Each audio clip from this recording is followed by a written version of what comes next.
Break के बाद आप सभी दर्शकों का अन्नदाता कार्यक्रम में स्वागत है। किसान भाइयों, इस साल गर्मी ने सारे रिकॉर्ड तोड़ दिए हैं। गर्मी अपने चरम पर है। ऐसे में मनुष्य का तो हाल बेहाल ही है। इसके साथ ही पशु पक्षी भी परेशान है।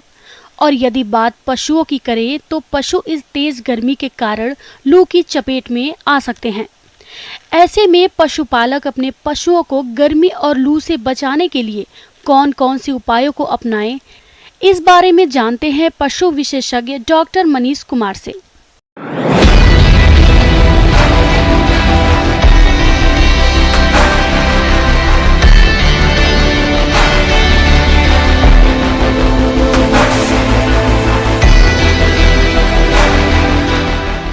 गर्मी बढ़ते ही हमारे साथ साथ पशु भी इसके प्रकोप से अपने आप को अलग नहीं रख सकते हैं। पशुओं में उत्पादन में कमी होने लगती है, पशुओं को खाने पीने में दिक्कत होने लगती है और कुछ बीमारी जो गर्मियों में ज़्यादा होती है वो भी इस समय कहर ढाने लगती है। तो गर्मियों से बचाव के लिए पशुओं के 2-3 चीज़ों में हम बदलाव करके, मैनेजमेंट में बदलाव करके गर्मी से होने वाली दिक्कतों को जो है कि हम लोग दूर कर सकते हैं। प्रदेश के बहुत से किसान भाई खेती के साथ डेयरी पशुओं का पालन करते हैं और अच्छा लाभ भी कमाते हैं, परंतु मौसमी विविधताओं का प्रभाव हमारे पशु की उत्पादन क्षमता को प्रभावित करता है, जिसे वैज्ञानिक तरीके से प्रबंधन करके पशुओं को स्वस्थ रख सकते हैं और पशुपालकों की आर्थिक क्षति को भी कम कर सकते हैं। पशुओं को जैसे ही गर्मी शुरू होती है, हम लोगों को जो है कि पशु को समय रहते और दिन में खास करके उनको उनके घर में बंद करना चाहिए और जो घर हवादार और खुला और हवादार होना चाहिए। घर की ऊंचाई भी अपेक्षाकृत अधिक होनी चाहिए और पशुओं को, एक पशु के लिए, एक गाय के लिए या भैंस के लिए हमको जो मिनिमम 8 वर्ग फीट जगह चाहिए वो अवश्य होना चाहिए। हम कम जगह में ज़्यादा पशु नहीं रखें, पहला चीज़। दूसरा, घर में अगर पंखा लगा सकें तो काफ़ी अच्छा होगा और ये काफ़ी पशु घर के आसपास हम वृक्ष भी लगाएं जो छायादार हो।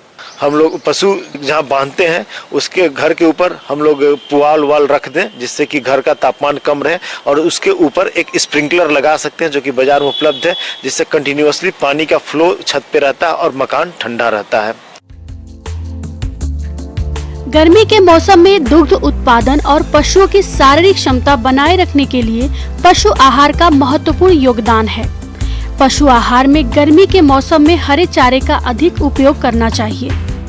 इसके अलावा पशुओं को उनके दूध उत्पादन के आधार पर दाना मिश्रण संतुलित मात्रा में खिलाना चाहिए। गर्मी के मौसम में पशु का उत्तम स्वास्थ्य बनाए रखने के लिए विटामिन और खनिज लवण मिश्रण प्रति पशु को 50 ग्राम प्रतिदिन खिलाना चाहिए।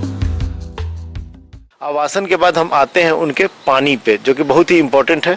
हम अन्य दिनों में हम पशु को सुबह शाम पानी पिलाते हैं, लेकिन गर्मी में हमको उनको 24 घंटे ठंडा और फ्रेश और ताज़ा पानी जो है कि उपलब्ध कराया जाना चाहिए।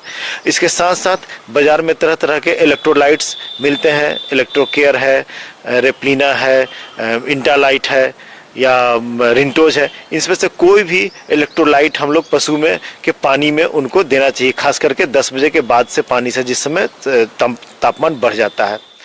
पानी के बाद हम आते हैं उनके खान पान पे।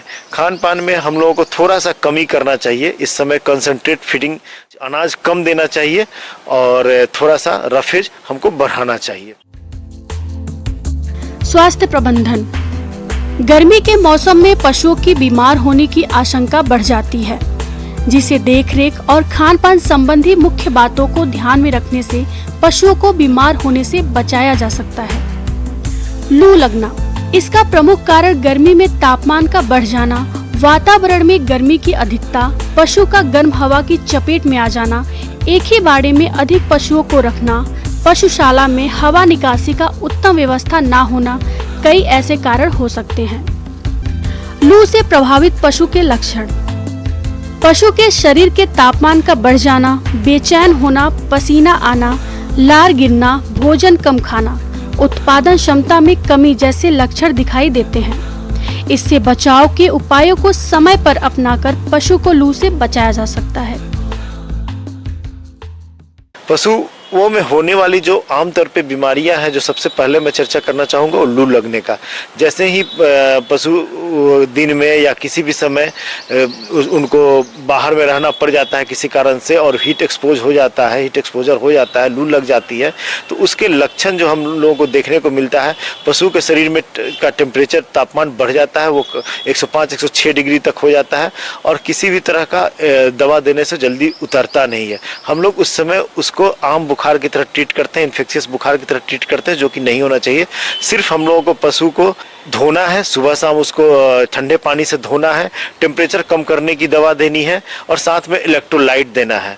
इस समय हमको ये भी देखने को मिलता है कि पशु का मुंह से काफ़ी झाग निकलता है, जिससे कि इलेक्ट्रोलाइट या सोडा कह सकते हैं वो और जो है कि कम हो जाता है उसके पशु के शरीर में, तो उसको भी हम इलेक्ट्रोलाइट देके उसकी पूर्ति कर सकते हैं। पशु को भूख कम लगता है, इसके लिए हम लोग विटामिन बी कॉम्प्लेक्स और लीवर टॉनिक देते हैं। महत्वपूर्ण बीमारी है वो समर मास्टाइटिस कहते हैं, ग्रीष्मकालीन थनैला कहते हैं, जो कि इस समय पशुओं में हो जाता है। उनका थन काफ़ी कड़ा हो जाता है और दूध में एक तरह से कहे कि खट्टा दूध या कहे कि फटा हुआ दूध निकलता है और मास्टाइटिस के वो सारे गुण आते दिखाई देते हैं जो मास्टाइटिस के समय होते हैं। तो इसका भी इलाज हम लोग उनको मिनरल मिक्सचर और कुछ स्पेसिफिक मिक्सचर, ये मेमेडियम पाउडर या मस्टिफास्ट पाउडर दे के हम लोग कर सकते हैं।